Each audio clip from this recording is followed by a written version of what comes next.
Welcome back to Hinduism. In this video, we'll examine the history of Hinduism during the medieval period, which covers from around 800 to 1800 CE or AD. The Chola Dynasty was a long-lasting Indian kingdom. It has its roots several centuries BCE. What's interesting about this dynasty is that the rulers and people spoke Tamil, which is a Dravidian language not related to Sanskrit and the other languages derived from it, which are more common in North India. The Chola dynasty was very influential on all of India and Hinduism because of its art and architecture, among other things. The kings of the Chola dynasty were great patrons of temple building, and they gave to many sects of devotional Hinduism.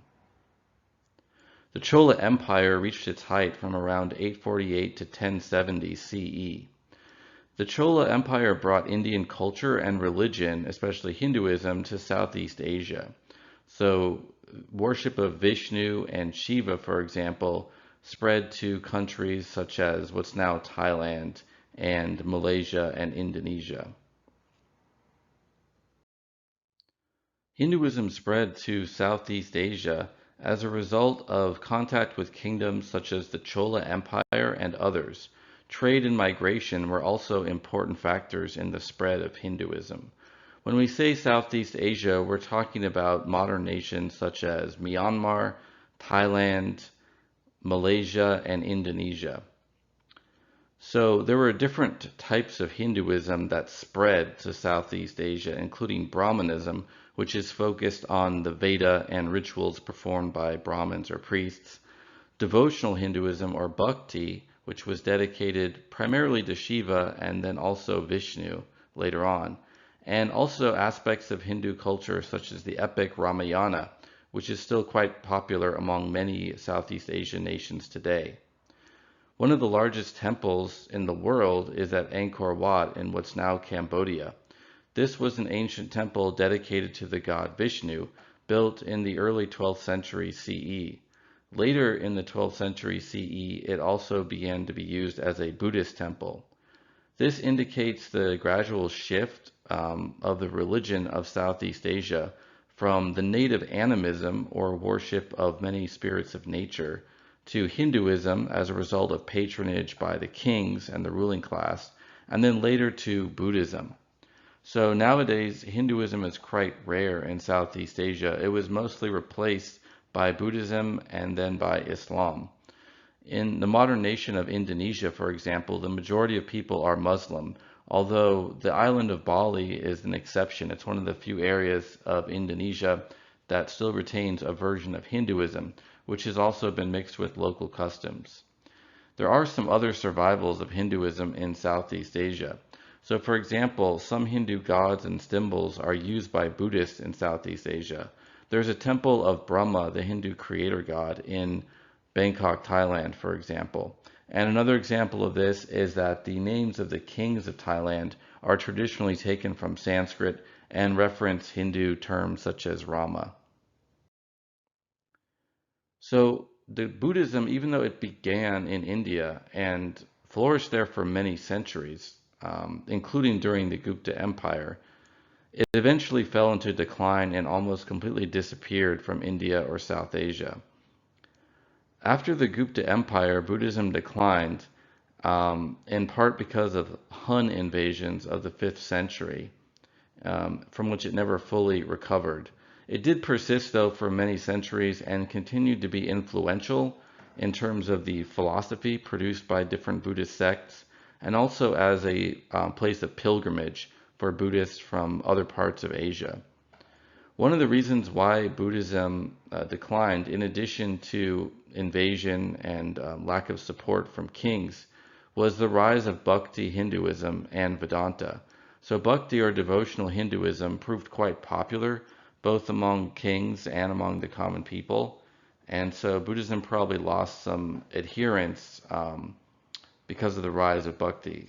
And then later on, Vedanta, or a type of Hindu philosophy based on the Upanishads, arose in prominence and was a kind of intellectual competitor to the earlier schools of Buddhist philosophy. Another important economic consideration was that in ancient times, an important source of donors for Buddhism was a class of merchants who had converted to Buddhism, and they handled a lot of the sea trade, evidently, between India and other countries. Part of the original reason for that was that some Vedic rituals could not be performed on sea voyages, at least in terms of ancient Hinduism or ancient Vedic religion. And so the Buddhist merchants didn't have to perform those rituals, so they kind of became the experts for the seaborne transit. But this class of Buddhist merchants was later replaced by Muslim merchants from Arabia. And so once that source of income dried up, Buddhism went further into decline. And then the final factor that caused Buddhism to almost disappear from India was the destruction of the remaining Buddhist monasteries by Bakhtiyar Khalji, who was a Muslim general originally from Afghanistan. And this happened in the 12th century. So there were still a few survivors after the 12th century destruction, but Buddhism was mostly gone by the 13th century. Buddhism did persist in the far north of India in the Himalayan mountains, and also in the south in the island of Sri Lanka. And it's been partly revived in modern times, but there's still a very tiny percentage of the population is Buddhist, especially compared to ancient times. So South India is a geographic expression that can refer to India south of the Vindhya Mountains. South India is different from the north culturally. One of the main reasons for that is the use of non-Sanskrit derived Dravidian languages in many parts of South India. So some of the examples of important Dravidian languages include Telugu and Tamil, and Malayalam and Kannada in the southwest. So an example of the importance of Tamil to Indian culture was this whole body of literature called Sangam, which was a type of poems. And these were evidently patronized or supported by the ancient kings of South Indian dynasties, such as the Cholas. The Sangam poems were originally not religious, they were secular, and they were of two main kinds, Akam and Puram. The Akam poems focused on love and romance, and the Puram poems focused on war and honor. However, these two poetic forms became used in later Tamil forms of Hinduism. So, in ancient times, Hinduism was mainly focused in North India. This is up to the first few centuries BCE, when in the wake of the conquest of the Mauryas, they conquered much of South India. That sort of facilitated the spread of Hinduism to the south, where it took root and really flourished. So by the time you get to the Chola Empire, the kings of the Chola Dynasty are some of the most important patrons and supporters of Hinduism. And as mentioned previously, the temples they built, the style of them influenced Hindus all across India. And another important factor is that many South Indian Hindus don't use the Sanskrit Veda, or they combine its usage with that of non-Sanskrit language scriptures. So for example, there's a whole Veda or a series of sacred texts in Tamil. Another factor is that a lot of the important religious literature in the South is not in the form of like a Vedic hymn, but rather hymns, devotional hymns by South Indian poets. The map on the right shows the geographic distribution of the modern Dravidian languages. You'll notice that Tamil is in the southeast, and then the southwestern languages include Malayalam and Kannada and others. So let's talk a bit more about the South Indian form of Bhakti or devotional Hinduism. There were two different groups of South Indian saints, and they were poet saints. So they wrote out these poetic hymns that would be sung or recited by their later followers. And these hymns of the Alvars and the Nayanmars are still recited to this day. And they are regarded as saints in the sense of enlightened beings who have attained moksha, the Hindu concept of liberation. According to tradition, there were 12 Alvars, and they were dedicated to Vishnu or to Krishna. They lived, according to modern scholars, between the 5th and 10th centuries CE. The traditional account is that they go back to the distant past, a kind of mythic antiquity similar to the sort you see in the Hindu epics Ramayana and Mahabharata. But historically speaking, they probably were in the first millennium CE. The other group of really important poet saints from South India was the Nayanmars. And both the Alvars and the Nayanmars spoke Tamil, so that's the language their poems are preserved in. The Nayanmars were dedicated to Shiva, and they lived in the Chola kingdom from the 6th to 8th centuries CE. Another interesting factor is that some of the most important early scholars of Vedanta, the system of philosophy based on the Upanishads, were from South India. So, including Ramanuja and Madhva, the founders of two very important schools of Vedanta. Ramanuja was the founder of the Vishishtadvaita Vedanta, or qualified non-dualism, and he was a Tamil-speaking scholar from Chola.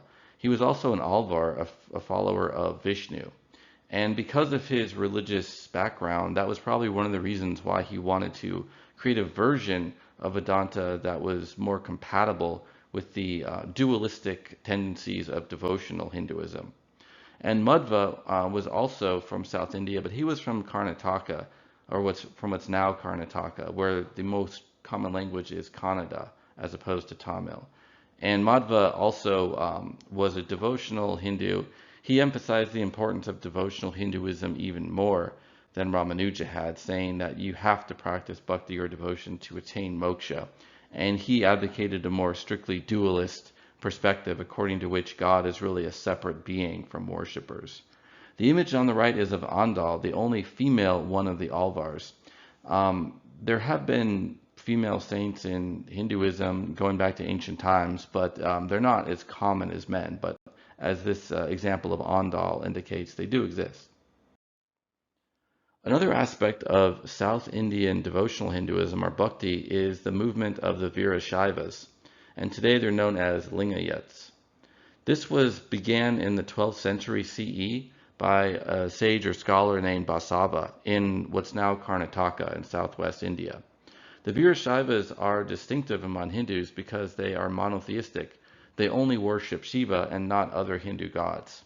They also reject outright, or at least downplay, the importance of varna or caste, and they don't regard the Brahmin caste of priests as having special status. That makes them very unusual among Hindus. Philosophically, they're inclined to Ramanuja's qualified non-dualism. So, in other words, they posit that there is one supreme being, God, but there's also a real distinction between different souls of persons and different objects, which you can think of as different aspects or parts of God. One of their common practices is to wear what's called an Ishtalinga in necklace form. Linga is an abstract representation of the god Shiva that is either a small cylinder or a curved cylinder-shaped stone.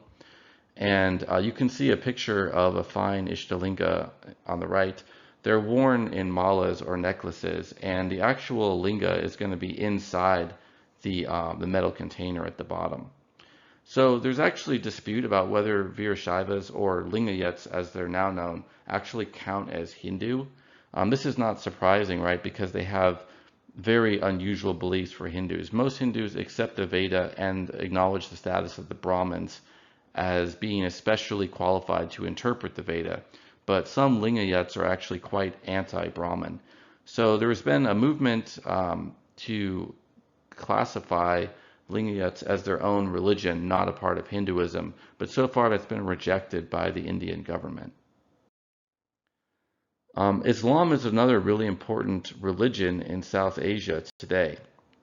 It was introduced by a series of sultanates or Muslim dynasties established in the city of Delhi. Collectively, they're known as the Delhi Sultanate. And this period of their rule lasts from 1206 to 1526, so over 300 years. Delhi is an important city in the Ganges River Valley in North India. The Mughal Empire was another Muslim dynasty that followed the Delhi Sultanate. And this was another Muslim group that had invaded India from what's now Afghanistan, and they call themselves Mughals, which means Mongol in their language, and they regarded themselves as actually descendants of the Mongols, who were really famous as Central Asian conquerors. The Mughals succeeded in conquering most of South Asia. You can see on the map the expansion of their territory over the centuries. The red line shows the furthest extent of the Mughal Empire in 1707. It was after that, in the 1700s, that the British Empire started to take over India. So during the period of rule by these Muslim kings, there were many people who converted to Islam, and they were all across India, but especially in the northwest along the Indus River, and in the northeast around the mouth of the Ganges River, the Bay of Bengal. And there were also more common to see populations of Muslims in some of the coastal cities. But still, Hinduism remained quite strong, and the majority of people remained Hindu. So let's talk about North Indian forms of bhakti or devotional Hinduism that developed in the medieval period. One important strain of North Indian bhakti is that of the Vaishnavas, or followers of Vishnu. So a really important text in this tradition is called the Gita Govinda, which was created around the year 1200 CE by Jayadeva. This is a really important song for worship of Krishna, and it praises the gopi or goat herd Radha's intense love for Krishna. Radha is basically a teenage girl who's a goat herd. That's kind of her job, but she falls in love with the youthful Krishna, and it's a kind of romantic love, but it's sort of like can become transfigured into a spiritual love for God. And the intensity of the romantic love of Radha is used as a model for followers of Krishna. This text of the Gita Govinda also has a famous list of the 10 avatars of Vishnu, the Dasha avatars. And this list is interesting because one of the avatars is the Buddha. Now, not all Hindus regard the Buddha as an avatar of Vishnu, but many do, largely because of this text. And Buddhists do not agree with this interpretation. But basically, according to this interpretation, Vishnu incarnated as the Buddha in order to remove the practice of animal sacrifice from Vedic rituals, which has been something that was practiced since the composition of the Veda in ancient times, going back to 1500 BCE. But that's no longer a practice followed by modern Hindus. They don't do animal sacrifice anymore. And it's kind of interesting because this interpretation of the Buddha's teaching, emphasizing not being violent to animals, that really wasn't what the historical Buddha was focusing on. He did teach a doctrine of nonviolence, it's true, and that could include not harming animals, but that he wasn't unique or completely distinctive about that if you compare it to other ancient shamanism around that time as well.